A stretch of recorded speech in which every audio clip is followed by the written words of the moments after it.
আমাদের সন্তানদেরকে বাঁচাতে হবে এগুলো থেকে। প্লিজ আপনারা, আমাকে ভুল বোঝার কিছু নাই, আমি জাস্ট যে কথাগুলো বলছি আলটিমেটলি বাচ্চারা আমার কাছে আসতেছে অবিসিটি নিয়ে আসতেছে, বাচ্চারা আমার কাছে ফ্যাটি লিভার নিয়ে আসতেছে, বাচ্চারা আমাকে টাইপ 2 ডায়াবেটিস নিয়ে আসতেছে, মাত্র 11 বছরের বাচ্চা 95 কেজি ওজন নিয়ে আমার কাছে আসতেছে। সো 100, হ্যাঁ, ওই আরেকটা 11 বছরের বাচ্চা ছেলে 114 কেজি, হ্যাঁ এরকম।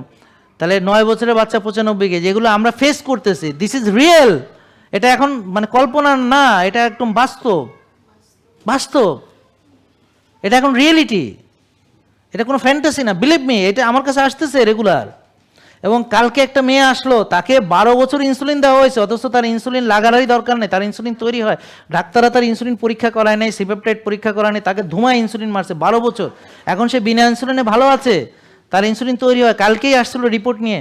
চিন্তা করেন, এভাবে আমাদেরকে ধ্বংস করা হচ্ছে জাতি হিসেবে। জেকে লাইফস্টাইল লিমিটেড, ওষুধ মুক্ত সুস্থ জীবন।